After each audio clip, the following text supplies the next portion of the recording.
ಶ್ರೀ ಗುರುಭ್ಯೋ ನಮಃ. ಹರಿ ಓಂ. ಕೃಷ್ಣಾಯ ವಾಸುದೇವಾಯ ಹರಯೇ ಪರಮಾತ್ಮನೆ ಪ್ರಣತ ಕ್ಲೇಶನಾಶಾಯ ಗೋವಿಂದಾಯ ನಮೋ ನಮಃ. ಅಭ್ರಮಂ ಭಂಗರಹಿತಂ ಅಜಡಂ ವಿಮಲಂ ಸದಾ ಆನಂದತೀರ್ಥಮತುಳಂ ಭಜೆ ತಾಪತ್ರಯಾಪಹಂ. ತಪೋ ವಿದ್ಯಾ ವಿರಕ್ತ್ಯಾದಿ ಸದ್ಗುಣೌಘಾಕರಾನಹಂ ವಾದಿರಾಜಗುರೂನ್ ವಂದೇ ಹಯಗ್ರೀವಪದಾಶ್ರಯಾನ್. ಪೂಜ್ಯಾಯ ರಾಘವೇಂದ್ರಾಯ ಸತ್ಯಧರ್ಮರತಾಯ ಚ ಭಜತಾಂ ಕಲ್ಪವೃಕ್ಷಾಯ ನಮತಾಂ ಕಾಮಧೇನವೇ. ಲಕ್ಷ್ಮೀನಾರಾಯಣರ ಚರಣಕ್ಕೆ ಶರಣೆಂಬೆ ಪಕ್ಷಿವಾಹನ್ನಾಗೆರಗೂಬೆ ಪಕ್ಷಿವಾಹನ್ನಾಗೆರಗೂಬೆ ಅನುದೀನ ರಕ್ಷಿಸಲಿ ನಮ್ಮ ವಧುವರರ.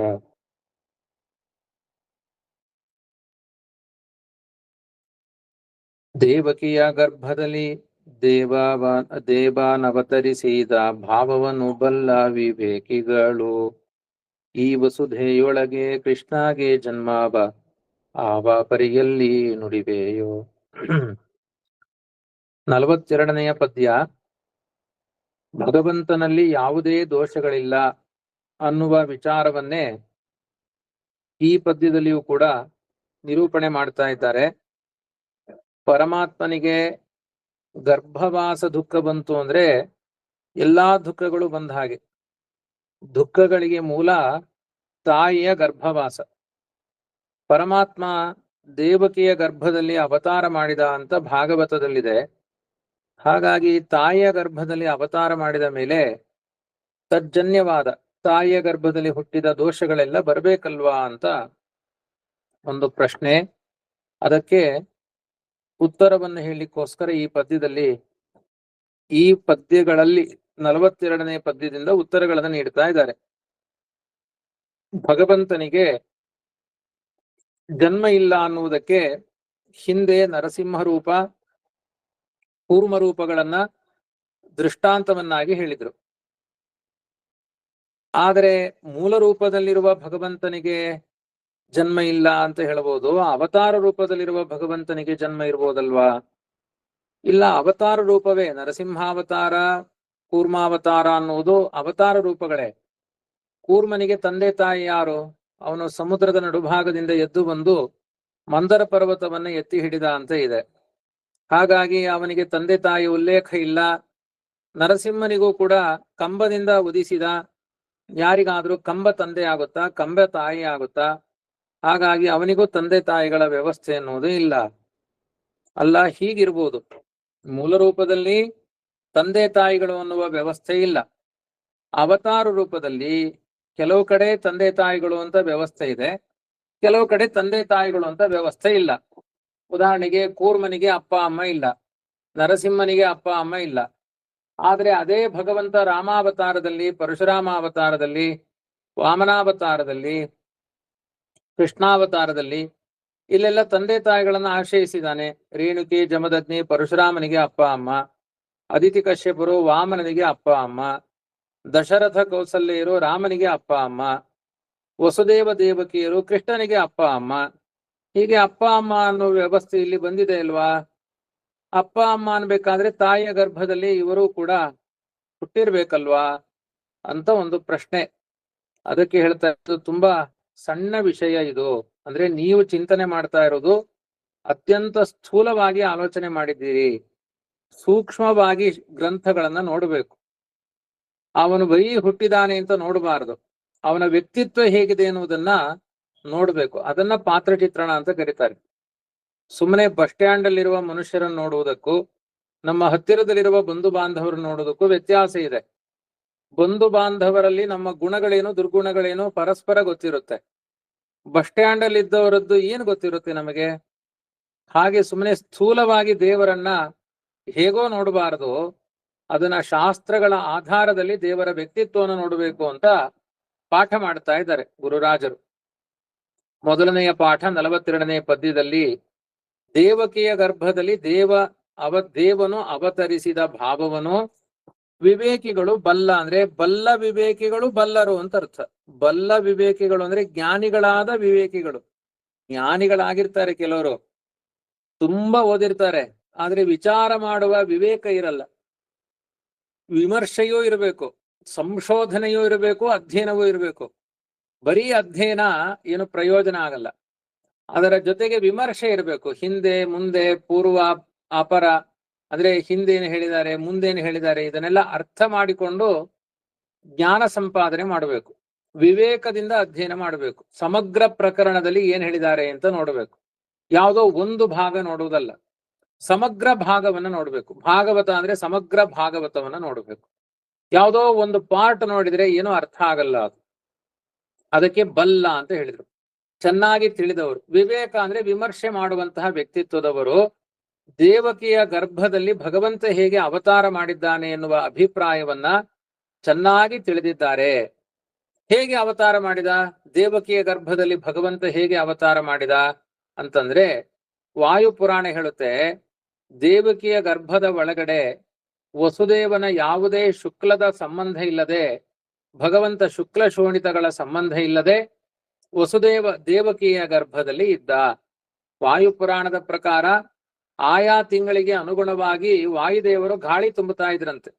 ದೇವಕಿಗೆ 9 ತಿಂಗಳಾದಾಗ ಹೊಟ್ಟೆ ದಪ್ಪ ಆಗಿತ್ತು, ಗಾಳಿ ತುಂಬಿದ್ರು. ಆ ಗಾಳಿಯ ಒಳಗಡೆಯೇ ಭಗವಂತನ ಸನ್ನಿಧಾನ ಇತ್ತು. ಹೊರಗಡೆ ಶಂಖಚಕ್ರ ಗದಾಧಾರಿಯಾಗಿ ನರಸಿಂಹ ರೂಪದಂತೆ ಪ್ರಕಟನಾದ. ಅವಾಗ ಹೊಟ್ಟೆಯಲ್ಲಿರುವ ಗಾಳಿಯನ್ನ ವಾಯುದೇವರು ತೆಗೆದು ಬಿಟ್ರು ಅಂತ ಇಷ್ಟು ಒಂದು ಸುಂದರವಾದ ವ್ಯಾಪಾರವನ್ನ ಹೇಳಿದ್ದಾರೆ. ಇನ್ನ ಭಾಗವತದಲ್ಲಿ ಆಗಬೇಕಾದ್ರೆ ಹೊಟ್ಟೆ ಒಳಗಡೆ ಕೃಷ್ಣ ಇದ್ದ, ಅಸಂಗ ಪುರುಷನಾಗಿ ಇದ್ದ.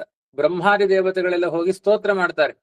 ಏಕಾಯನೋಸೋ ದ್ವಿಪಲ ಸ್ತ್ರೀ ಮೂಲ ಚತುರಸ ಪಂಚ ಶಿಪಷಡಾತ್ಮ ಸಪ್ತತ್ವಗಷ್ಟ ವಿಟಪೋ ನವಾಕ್ಷೋ ದಶಚ್ಛದಿ ದ್ವಿಕಗೋ ಹ್ಯಾದಿರುಕ್ಷ ಅಂತ ಭಗವಂತನನ್ನ ಜಗದ್ವೃಕ್ಷ ಅಂತ ಚಿಂತನೆ ಮಾಡಿದ್ದಾರೆ. ಜಗದ್ವೃಕ್ಷನಾದ ಪರಮಾತ್ಮನನ್ನ ದೇವಕಿಯ ಗರ್ಭದಲ್ಲಿ ಪ್ರವೇಶ ಮಾಡ್ಲಿಕ್ಕಾಗುತ್ತಾ?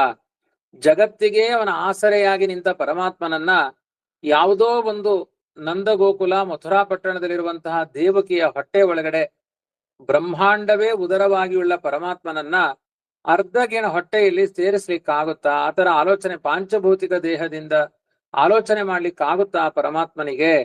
ಆದ್ರಿಂದ ಈ ವಸುಧೆಯೊಳಗೆ ಕೃಷ್ಣಗೆ ಜನ್ಮವ ಆವ ಪರಿಯಲ್ಲಿ ನುಡಿವೆಯೋ? ಯಾವ ವಿವೇಕಿಗಳು ಕೂಡ ಭಗವಂತ ದೇವಕಿಯ ಗರ್ಭದಲ್ಲಿ ಪಂಚಭೂತದ ದೇಹದಿಂದ ಇದ್ದ ಅಂತ ಯಾವ ವಿವೇಕಿಗಳು ಹೇಳಲ್ಲ. ಆ ವಸುಧೆಯಲ್ಲಿ ಕೃಷ್ಣನಿಗೆ ನೀನು ಜನ್ಮ ಇದೆ ಅಂತ ಯಾವ ದೃಷ್ಟಿಯಿಂದ ಹೇಳ್ತಾ ಇದೀ? ಯಾವ ದೃಷ್ಟಿ ಅಂದ್ರೆ ನೀನು ಶಾಸ್ತ್ರ ಓದಿ ಹೇಳ್ತಾ ಇದೆಯೋ, ಸುಮ್ಮನೆ ಯುಕ್ತಿಯಿಂದ ಹೇಳ್ತಾ ಇದೆಯೋ, ಅಥವಾ ನೀನು ಯಾವ್ದಾದ್ರೂ ಗುರುಗಳಿಂದ ಅಧ್ಯಯನ ಮಾಡಿ ಹೇಳ್ತಾ ಇದೆಯೋ?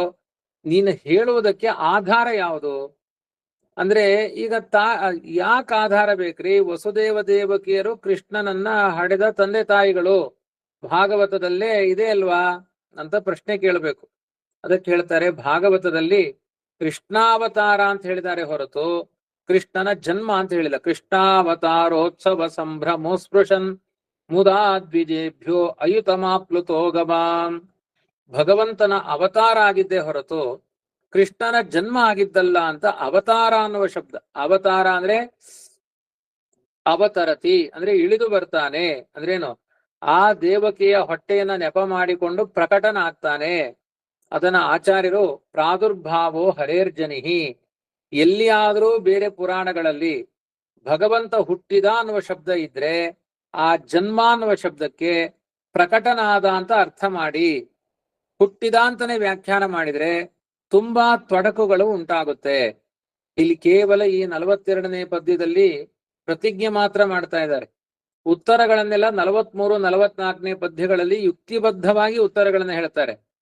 ಈ ಪದ್ಯದಲ್ಲಿ ಹೇಳುವ ಅಭಿಪ್ರಾಯ ಏನು ಅಂದ್ರೆ, ಈ ವಸುಧೆಯಲ್ಲಿ ಕೃಷ್ಣನಿಗೆ ಯಾವುದೇ ಕಾರಣದಿಂದ ಸಾಮಾನ್ಯ ಮಾನವರಂತೆ ಜನ್ಮವನ್ನ ಹೇಳಲಿಕ್ಕೆ ಬರೋದಿಲ್ಲ. ಅದನ್ನ ಹೇಗೆ ಹೇಳ್ತೀನಿ ನೀನು? ಯಾಕೆ ಹೇಳಲಿಕ್ಕಾಗಲ್ಲ ಅನ್ನೋದಕ್ಕೆ ಉತ್ತರಗಳೆಲ್ಲ ಮುಂದಿನ ಪದ್ಯದಲ್ಲಿದೆ. ಈ ಪದ್ಯದಲ್ಲಿ ಹೇಳಲಿಕ್ಕಾಗಲ್ಲ ಅಂತ ಪ್ರತಿಜ್ಞಾ. ಮತ್ತೆ ಜ್ಞಾನಿಗಳಾದವರಿಗೆ ಅವನು ಹುಟ್ಟಿಲ್ಲ ಅನ್ನುವ ಅಭಿಪ್ರಾಯ ತುಂಬಾ ಚೆನ್ನಾಗಿ ಗೊತ್ತಿದೆ. ಯಾಕೆಂದ್ರೆ ದೇವಕಿಯ ಗರ್ಭದಲ್ಲಿ ಹೋಗಿ 3 ಕೋಟಿ ದೇವತೆಗಳು ದೇವರಿಗೆ ಜನ್ಮ ಇಲ್ಲ ಅಂತ ಸ್ತೋತ್ರ ಮಾಡಿದ್ದಾರೆ. ಜನ್ಮ ಇಲ್ಲ ಅಂತ ಸ್ತೋತ್ರ ಮಾಡಿದ ಮೇಲೆ ಯಾವುದೇ ಕಾರಣದಿಂದ ಪರಮಾತ್ಮನಿಗೆ ಜನ್ಮವನ್ನ ಹೇಳಬಾರದು. ಹೇಳಿದ್ರೆ ಏನಾಗುತ್ತೆ ಅಂದ್ರೆ ನಮ್ ಜನ್ಮ ಜಾಸ್ತಿ ಆಗುತ್ತೆ. ಈಗಾಗ್ಲೇ ಸಾಕಾಗೋಗಿದೆ ಜನ್ಮ ಹುಟ್ಟಿ ಹುಟ್ಟಿ ಹುಟ್ಟಿ. ಕನಕದಾಸರ ಹತ್ರ ಕೇಳ್ತೇವಲ್ಲ, ಕನಕದಾಸರ ಪದ್ಯದಲ್ಲಿ ಹುಟ್ಟಿಸಲೇ ಬೇಡ ಕೃಷ್ಣ ಹುಟ್ಟಿಸಿದಕ್ಕೆ ಪಾಲಿಸಿನ್ನು ಅಂತ. ನಾವಿನ್ನು ದೇವರಿಗೂ ಹುಟ್ಟಿದೆ ಹುಟ್ಟಿದೆ ಅಂತ ಆಲೋಚನೆ ಮಾಡಿದ್ರೆ ತಮ್ ಯಥಾಯಥ ಉಪಾಸತೆ ತದೇವ ಭವತಿ ಅಂತ ಇದೆ. ಅವನನ್ನ ಹೇಗೆ ನೀವು ಉಪಾಸನೆ ಮಾಡ್ತಿರೋ ಅದೇ ತರನೇ ನಮಗೂ ಫಲವನ್ನ ಕೊಡ್ತಾನೆ. ಅವನಿಗೆ ಹುಟ್ಟಿದೆ ಅಂದ್ರೆ ನಮಗೂ ಕೂಡ ಜನನ ಮರಣಗಳೆಂಬ ದುಃಖವನ್ನ ನೀಡ್ತಾನೆ. ಜಾಗ್ರತೆ. ಹಾಗಾಗಿ ನಾವತಾರೇಶ್ವಪಿ ಹರೇಹೇ ದೇಹ ಶುಕ್ಲಾದಿ ಸಂಭವ. ಯಾವ ಅವತಾರ ರೂಪಗಳಲ್ಲಿಯೂ ಕೂಡ ಭಗವಂತನ ದೇಹದಲ್ಲಿ ಶುಕ್ಲ ಶೋಣಿತಗಳ ಸಂಬಂಧ ಬರುವುದಿಲ್ಲ. ತಥಾಪಿ ಶುಕ್ಲ ಸಂಸ್ಥಸನ್ ಮಾತೃದೇಹಂ ಪ್ರವಿಶ್ಯ ಚ ವಿಲಾಪ್ಯ ಶುಕ್ಲಂ ತತ್ರೈವ ಕೇವಲ ಜ್ಞಾನರೂಪಕಃ ಉದೇತಿ ಭಗವಾನ್ ವಿಷ್ಣು. ಹಾಗಿದ್ರೂ ಕೂಡ ಭಗವಂತ ಏನ್ ಮಾಡ್ತಾನೆ, ತಂದೆಯ ಶರೀರದ ಮೂಲಕ ತಾಯಿಯ ಗರ್ಭವನ್ನ ಪ್ರವೇಶ ಮಾಡ್ತಾನೆ. ಶುಕ್ಲವನ್ನ ನಿಮಿತ್ತ ಮಾಡಿಕೊಂಡು, ಅಂದ್ರೆ ತಂದೆಯ ವೀರ್ಯವನ್ನ ನಿಮಿತ್ತ ಮಾಡಿಕೊಂಡು ತಾಯಿಯ ಗರ್ಭವನ್ನ ಪ್ರವೇಶ ಮಾಡ್ತಾನೆ. ಆದ್ರೆ ಆ ವೀರ್ಯವನ್ನ ಉದಾಸೀನ ಮಾಡಿ ಕೇವಲ ಜ್ಞಾನರೂಪಿಯಾಗಿ ನಿಂತು ಭಗವಂತ ತಾನು ಅಲ್ಲಿಂದ ಪ್ರಕಟನಾಗ್ತಾನೆ. ಅಯೋಗ್ಯ ಜನರು ಏನ್ ತಿಳ್ಕೊಳ್ತಾರೆ ಅಂದ್ರೆ ತಂದೆಯ ಮೂಲಕ ದೇವಕಿಯಲ್ಲಿ ಗರ್ಭ ಆಧಾನ ಮಾಡಿಸಿಕೊಂಡು ಕೃಷ್ಣ ಪಾಂಚಭೌತಿಕ ಶರೀರದಿಂದ ಹುಟ್ಟಿದ ಅಂತ ದಡ್ಡರು ತಿಳ್ಕೊಳ್ತಾರೆ. ಜ್ಞಾನಿಗಳಾದವರು ಈ ರೀತಿಯಾದ ಅಜ್ಞಾನಕ್ಕೆ ವಶರಾಗೋದಿಲ್ಲ. ಅಂದ್ರೆ ಆದ್ರಿಂದ ದೇವರ ಜನ್ಮದಲ್ಲಿ ಎರಡು ಅಭಿಪ್ರಾಯ. ಒಂದು ಜ್ಞಾನಿಗಳಿಗೆ ಅವತಾರ ಅನ್ನುವ ಜ್ಞಾನ, ಅಜ್ಞಾನಿಗಳಿಗೆ ಎಲ್ಲಾ ಸಾಮಾನ್ಯ ಮಾನವರಂತೆ ಜನ್ಮವನ್ನು ಹೊಂದುತ್ತಾನೆ ಎನ್ನುವ ಅಜ್ಞಾನ. ಈ ರೀತಿಯಾಗಿ ಜ್ಞಾನಾಜ್ಞಾನಗಳ ದೃಷ್ಟಿಯಿಂದ ಪರಮಾತ್ಮನ ಅವತಾರ ಆಗುತ್ತೆ. ಅದನ್ನ ಪರಮಾತ್ಮನನ್ನ ಗರ್ಭದಲ್ಲಿ ಧರಿಸಲಿಕ್ಕಾಗಲ್ಲ ಅಂತ ಈ ಪದ್ಯದಲ್ಲಿ ಹೇಳಿದ್ರು. ಯಾಕಾಗಲ್ಲ ಅನ್ನುವುದನ್ನ 43ನೇ ಪದ್ಯದಲ್ಲಿ ಉತ್ತರವಾಗಿ ಹೇಳ್ತಾ ಇದ್ದಾರೆ. ಆವಾಳಿಸುವಾಗ ಯಶೋಧಾದೇವಿಗೆ ದೇವ ತನ್ನೊಳಗೆ ಹುದುಗಿದ್ದ ಭುವನವೆಲ್ಲವ ತೋರಿದ್ದುದಿಲ್ಲವೇ ಆ ವಿಷ್ಣು ಗರ್ಭದೊಳಗಡಗುವನೆ. ನೋಡಿ, ಒಂದು ದೃಷ್ಟಾಂತ ಏನು ಅಂದ್ರೆ, ಇದೇ ತಾಯಿ ಈ ಕೃಷ್ಣನಿಗೆ ಪಾಂಚಭೌತಿಕ ದೇಹ ಇದೆ ಅಂದ್ಕೊಂಡು ಯಶೋದೆ, ಬಲರಾಮ ಬಂದು ಚಾಡಿ ಹೇಳ್ತಾನೆ, ಅಮ್ಮ ನಿನ್ ಮಗ ಮಣ್ಣು ತಿಂದ ಅಂತ ಚಾಡಿ ಹೇಳ್ತಾನೆ. ಹೌದೇನೋ, ಮಣ್ಣು ತಿಂದಿಯ ನೀನು, ಬಾಯಿ ತೆಗಿ ಅಂತಾಳೆ. ಅಯ್ಯೋ ಏನಮ್ಮ ನಿನ್ನ ಮಣ್ಣು ಬುದ್ಧಿಯೆಲ್ಲ ಮಣ್ಣಾಗೋಗಿದೆಯಲ್ಲಮ್ಮ, ನಾನೆಲ್ಲಿ ಮಣ್ಣು ತಿಂತೇನೆ, ನಾನು ಸಚ್ಚಿದಾನಂದ ವಿಗ್ರಹ, ನಾನು ಮಣ್ಣು ತಿಂದಿಲ್ಲಮ್ಮ. ನಾಹಂ ಭಕ್ಷಿತವಾನಂಬ ಸರ್ವೇ ಮಿಥ್ಯಾಭಿಶಂಸಿನಃ. ಈ ಜಗತ್ತಿನಲ್ಲಿರುವ ಎಲ್ಲಾರು ಸುಳ್ಳು ಹೇಳುವುದು ಕಲ್ತಿದ್ದಾರೆ, ನಾನು ಯಾವುದೇ ರೀತಿ ಮಣ್ಣನ್ನು ತಿಂದಿಲ್ಲ ಅನ್ನೋ ಉತ್ತರವನ್ನ ಭಗವಂತ ಕೊಡ್ತಾನೆ. ಯಶೋದೆಗೆ ವಿಶ್ವಾಸ ಬರಲ್ಲ. ಯಾಕೆ ಅಂದ್ರೆ ಪಾಂಚಭೌತಿಕ ದೇಹದಲ್ಲಿ ಕುಳಿತಿರುವಂತಹ ಯಶೋದೆ ಸಚ್ಚಿದಾನಂದ ವಿಗ್ರಹನಾದ ಪರಮಾತ್ಮನ ಅರ್ಹತೆ ಏನು ಅಂತ ಅರ್ಥ ಮಾಡಿಕೊಳ್ಳದೆ ತೆಗಿ ಬಾಯಿ ಅಂತಾಳೆ. ಬಾಯಿ ತೆಗಿ ಅಂದ್ರೆ ಕಂಡದ್ದು ಬಾಯಿ ಅಲ್ಲ, ಬ್ರಹ್ಮಾಂಡವೇ ಕಾಣಿಸಿತು. ವಾದಿರಾಜರು ಹೇಳ್ತಾ ಇದ್ದಾರೆ, ಆವಾಳಿಸುವಾಗ ಎರಡು ಪ್ರಕರಣ. ಒಂದು ಮಣ್ಣು ತಿಂದಾಗ, ಇನ್ನೊಂದು ತೊಡೆ ಮೇಲೆ ಮಲಗಿದಾಗ. ಸುಮ್ಮನೆ ಮಲಗಿದಾನೆ, ಆಕಳಿಸಿದ. ಅವನ್ ಬಾಯಿ ನೋಡ್ತಾ ಇದ್ದಾಳೆ, ಬ್ರಹ್ಮಾಂಡ ಕಾಣಿಸ್ತಾ ಇದೆ. ಮಣ್ಣು ತಿಂದಾಗ ಒಂದ್ಸಲಿ ತೋರಿಸಿದ, ಆಕಳಿಸಿ ಒಮ್ಮೆ ತೋರಿಸಿದ. ಅಂದ್ರೆ ಯಶೋದೆ ಅವಾಗವಾಗ ಕೃಷ್ಣನಿಗೆ ಹಾಲು ಕುಡಿಸಿ, ಇವನಿಗೆ ಪಾಂಚಭೌತಿಕ ದೇಹ ಇದೆ, ಹಸಿವೆ ಆಗಿತ್ತು, ನಾನು ಹಾಲು ಕುಡಿಸಿದ ಮೇಲೆ ಹಸಿವೆ ಪರಿಹಾರ ಆಯ್ತು ಅಂತ ತಿಳ್ಕೊಳ್ತಾ ಇದ್ದಾಳೆ. ಅವಳ ಹಾಲು ಉಣಿಸಿದ್ರಿಂದ ದೇವರಿಗೇನು ಹಸಿವೆ ನಿವಾರಣೆ ಆಗಲ್ಲ. ಯಾಕೆಂದ್ರೆ ಹಸಿವೆ ಕ್ರಿಯೇಟ್ ಆಗುವ ದೇಹವೇ ದೇವರಿಗಿಲ್ಲ, ಅಜ್ಞಾನ ಅವಳಿಗೆ. ಅದಕ್ಕೆ ಅವಳ ಅಜ್ಞಾನ ಪರಿಹಾರ ಮಾಡ್ಲಿಕ್ಕೆ ಭಗವಂತ ಏನ್ ಮಾಡಿದ, ಅಂತ ಬಾಯಿ ತೆಗೆದ. ಆಕಳಿಸಿದ ಅವನು ದೇವರು. ಆಕಳಿಸಿದಾಗ ಸಮಗ್ರ ಬ್ರಹ್ಮಾಂಡ ಅವನ ಬಾಯಿಲಿ ಕಾಣಿಸ್ತು. ದೇವ ತನ್ನೊಳಗೆ ಹುದುಗಿದ್ದ ಭುವನವೆಲ್ಲವ ತೋರಿದಿಲ್ಲವೇ. ಸಮಗ್ರ ಬ್ರಹ್ಮಾಂಡವನ್ನ ಭಗವಂತ ಆ ಯಶೋಧಾದೇವಿಗೆ ತೋರಿಸಿದ. ಇದರ ಅರ್ಥ ಏನು? ಬ್ರಹ್ಮಾಂಡವನ್ನೇ ತನ್ನ ಬಾಯಲ್ಲಿ ಧರಿಸಿದ ಪರಮಾತ್ಮನನ್ನ ಧರಿಸುವ ಹಂಡೆ ಎಲ್ಲಿದೆ? ಯಶೋದೆಯ ಹೊಟ್ಟೆ ಅದೇನು ದೊಡ್ಡ ಗುಡಾಣನದು? 1.5 ಅಡಿಯ ಅಗಲದ ಹೊಟ್ಟೆಯಲ್ಲಿ ಆ ಕೋಟಿ ಕೋಟಿ ಯೋಜನ ವಿಸ್ತೀರ್ಣವಾದ, ಶತಕೋಟಿ ಯೋಜನ ವಿಸ್ತೀರ್ಣವಾದ ಬ್ರಹ್ಮಾಂಡವನ್ನ ಬಾಯಲ್ಲಿ ತೋರಿಸಿದ ಪರಮಾತ್ಮನನ್ನ ಹೊತ್ತುಕೊಳ್ಳಿಕ್ಕಾಗುತ್ತಾ? ಆಲೋಚನೆ ಮಾಡಿ. ಪ್ರಾಕ್ಟಿಕಲ್ ಆಗಿ ಪ್ಲಾಸ್ಟಿಕ್ ಚೀಲದಲ್ಲಿ ಚಾಮುಂಡಿ ಬೆಟ್ಟ ಇಟ್ಕೊಂಡು ಹೋಗ್ತೀನಿ ಅಂತ ಹೇಳಿದ ಹಾಗೆ, ಅಷ್ಟು ಸಣ್ಣ ತೊಟ್ಟೆಯಲ್ಲಿ ಇಂಥ ಒಂದು ದೊಡ್ಡ ಭಗವಂತನನ್ನ ಧರಿಸುವ ಸಾಮರ್ಥ್ಯ ಎಲ್ಲಿದೆ ಆ ಯಶೋಧಾದೇವಿಗೆ? ಅದನ್ನೇ ಆವಾಳಿಸುವಾಗ ಅಂದ್ರೆ ಆಕಳಿಸುವಾಗ. ಕೃಷ್ಣ ಸುಮ್ಮನೆ ನಿನ್ನ ಹಾಲು ಯಾರಿಗ್ ಬೇಕು ಅಂತ ಇನ್ನು ಆಕಳಿಸ್ತಾನೆ ಅಂದ್ರೆ ನಮ್ ತರ ಅವನಿಗೆ ಆಲಸ್ಯ ಇದೆ ಅಂತೆಲ್ಲ ತಿಳ್ಕೊಳ್ಬಾರ್ದು. ಸುಮ್ನೆ ಅಯ್ಯೋ ಅವನಿಗೆ ಆಲಸ್ಯದ ನಟನೆ ಮಾಡಿದ. ಯಾಕೆ ಅಂದ್ರೆ ಅಮ್ಮ ನಿನ್ನ ಹಾಲ್ ನನಗೇನ್ ರುಚಿ ಅಲ್ಲ ಅಂತ ತೋರಿಸಲಿಕ್ಕೆ ಅಂತ ಆಕಳಿಸಿದ. ಯಾರಾದ್ರೂ ತುಂಬಾ ಒಳ್ಳೆ ವಿಚಾರ ಹೇಳ್ತಾ ಇದ್ರೆ ನಮ್ಗೆ ಇಂಟ್ರೆಸ್ಟ್ ಇಲ್ಲ ಅಂದ್ರೆ ಜೋರಾಗಿ ಆಕಳಿಸುದು. ಅವಾಗ ಇವ್ರಿಗೆ ಇಂಟ್ರೆಸ್ಟ್ ಇಲ್ಲ ಅಂತ ಗೊತ್ತಾಗುತ್ತೆ. ಆ ತರ ನಿನ್ನ ಹಾಲಿನಲ್ಲಿ ನನಗೇನ್ ಇಂಟ್ರೆಸ್ಟ್ ಇಲ್ಲ, ನನಗೇನ್ ಆಸಕ್ತಿ ಇಲ್ಲ ಅಂತ ಹೇಳಲಿಕ್ಕೋಸ್ಕರ ಭಗವಂತ ಆಕಳಿಸಿದ. ಯಾಕೆ ಇಂಟ್ರೆಸ್ಟ್ ಇಲ್ಲ ಅಂದ್ರೆ ನಾನು ಸಮಗ್ರ ಬ್ರಹ್ಮಾಂಡವನ್ನ ನಾನ್ ಧರಿಸಿದ್ದೇನೆ ನೋಡು ಅಂತ ಬಾಯಲ್ಲಿ ಯಶೋಧಾದೇವಿಗೆ ತನ್ನೊಳಗೆ ಹುದುಗಿದ್ದ. ಎಲ್ಲ ಬ್ರಹ್ಮಾಂಡವೇ ಆ ಭಗವಂತನ ಯದ್ರೋಮಕೂಪಮಪಿ ಪೂರಯಿತುಂ ನ ಶೇಕುಹು ಬ್ರಹ್ಮಾಂಡ ಕರ್ಪರ ಶತಾಯುತ ಕೋಟಯೋಪಿ ಅಂತ ಕೋಟಿ ಕೋಟಿ ಬ್ರಹ್ಮಾಂಡಗಳೆಲ್ಲ ಭಗವಂತನ ಉದರದಲ್ಲಿ ಸೇರಿಕೊಂಡಿದೆ. ತನ್ನೊಳಗಡೆ ಸೇರಿರುವಂತಹ ಭುವನವೆಲ್ಲವ ತೋರಿದುದಿಲ್ಲವೇ? ಎಲ್ಲಾ ಬ್ರಹ್ಮಾಂಡವನ್ನು ತೋರಿಸಿದ ಅಂತ ಭಾಗವತದಲ್ಲಿ ಅವನ ಬಗ್ಗೆ ಕಥೆ ಇಲ್ವಾ? ಆದ್ರಿಂದ ಅಂತಹ ಭಗವಂತ ಆ ವಿಷ್ಣು ಗರ್ಭದೊಳಗೆ ಅಡಗುವನೇ. ಆ ಸಣ್ಣ ಗರ್ಭದಲ್ಲಿ, ಯಶೋದೆಯ ಅಣುತರವಾದ ಗರ್ಭದಲ್ಲಿ ಭಗವಂತ ಅಡಗಲಿಕ್ಕೆ ಸಾಧ್ಯವಾ? ಅಂದ್ರೇನು? ಗರ್ಭದಲ್ಲಿ ಸೀಮಿತವಾದ ವ್ಯವಸ್ಥೆಗೆ ಬರ್ತಾನ ಅಂತ ಅರ್ಥ. ಇನ್ನ ಗರ್ಭದಲ್ಲಿ ಇಲ್ವಾ ಅಂದ್ರೆ ಇದಾನೆ. ಯಶೋದೆಯ ಗರ್ಭ, ದೇವಕಿಯ ಗರ್ಭ, ದೇವಕಿಯ ಗರ್ಭದಲ್ಲಿ ಇದ್ದಾನೆ ಭಗವಂತ. ಹೇಗಿದ್ದಾನೆ ಅಂದ್ರೆ ಜ್ಞಾನಾನಂದ ರೂಪಿಯಾಗಿದ್ದಾನೆ ಹೊರತು ಪಾಂಚಭೌತಿಕ ದೇಹದ ರೂಪದಲ್ಲಿ ಇಲ್ಲ. ಆದ್ರಿಂದ ಆ ವಿಷ್ಣು ಗರ್ಭದೊಳಗೆ ಅಂದ್ರೆ ದೇವಕಿಯ ಗರ್ಭದಲ್ಲಿ ಭಗವಂತ ಅಡಗಲಿಕ್ಕೆ ಸಾಧ್ಯವಾ? ಯಾಕೆಂದ್ರೆ ಬ್ರಹ್ಮಾಂಡವನ್ನೇ ವಿಶ್ವಂಭರನಾದ ಪರಮಾತ್ಮನನ್ನ ಧರಿಸುವ ಗರ್ಭ ಯಾವುದಿದೆ? ಪ್ರಾಕ್ಟಿಕಲ್ ಆಗಿ ಯಾವುದೂ ಇಲ್ಲ ಅಂತ ಅರ್ಥ. ಅದನ್ನೇ ಮುಂದಿನ ಪದ್ಯದಲ್ಲಿ ಮತ್ತೂ ಸ್ಪಷ್ಟಪಡಿಸ್ತಾರೆ. ಆನೆಯ ಮಾನದಲ್ಲಿ ಅಡಗಿಸಿದವರುಂಟೆ. ಮಾನ ಅಂದ್ರೆ ಒಂದು ಚಿಕ್ಕ ಪಾತ್ರೆ, ಚಿಕ್ಕ ಅಳತೆಯ ಪಾತ್ರೆ. ಆ ಚಿಕ್ಕ ಅಳತೆಯ ಪಾತ್ರೆಯಲ್ಲಿ ಆನೆಯನ್ನ ಅಡಗಿಸಲಿಕ್ಕೆ ಆಗುತ್ತಾ? ಆನೆಯ ಮಾನದಲ್ಲಿ ಅಡಗಿಸಿದವರುಂಟೆ. ಅನೇಕ ಕೋಟಿ ಅಜಾಂಡವ ಅಣುರೋಮ ಕೋಪದಲ್ಲಿ ಆಳದ ಶ್ರೀಹರಿಯ ಜನನಿ ಜಠರವು ಒಳಗೊಂಬುದೆ ಅಂತ ಅನೇಕ ಕೋಟಿ ಬ್ರಹ್ಮಾಂಡವನ್ನು ಧರಿಸಿರುವಂತಹ ಪರಮಾತ್ಮನಿಗೆ ಈ ಜನನಿಯ ಜಠರ ಅಷ್ಟು ದೊಡ್ಡ ಬ್ರಹ್ಮಾಂಡೋದರನಾದ ಪರಮಾತ್ಮನನ್ನ ಧರಿಸಲಿಕ್ಕೆ ಅವಕಾಶ ಮಾಡಿಕೊಡುತ್ತಾ? ಆಲೋಚನೆ ಮಾಡಿ. ಅನೇಕ ಕೋಟಿ ಕೋಟಿ ಬ್ರಹ್ಮಾಂಡವನ್ನ ರೋಮಕೂಪದಲ್ಲಿ ಧರಿಸಿರುವಂತಹ ಪರಮಾತ್ಮನನ್ನ ಧರಿಸುವ ಗರ್ಭಚೀಲ ಜಗತ್ತಿನಲ್ಲಿ ಯಾವುದೂ ಇಲ್ಲ ಅಂತ ಇದರ ಮೇಲ್ನೋಟದ ಅರ್ಥ. ಇದರ ಸೂಕ್ಷ್ಮಾರ್ಥಗಳೇನು ಅನ್ನುವುದನ್ನ ಇವತ್ತು ಸಂಕ್ಷೇಪ ಕಥಾನುವಾದನ ಮಾಡಿದ್ದೇನೆ. ನಾಳೆ ಇದರ ಬಗ್ಗೆ ಇನ್ನೊಂದು ಸ್ವಲ್ಪ ವಿವರಣೆಯನ್ನು ಮಾಡ್ತೇನೆ. ನನಗೆ ಒಂದು ಸ್ವಲ್ಪ ಪ್ರಯಾಣ ಇದೆ, ಕಾರ್ಯಕ್ರಮ ಇದೆ. ಹಾಗಾಗಿ ಇವತ್ತು ಇಷ್ಟು ಪಾಠ ಸಾಕು.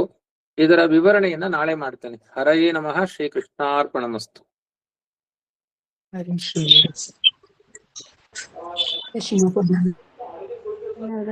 ಹರೇ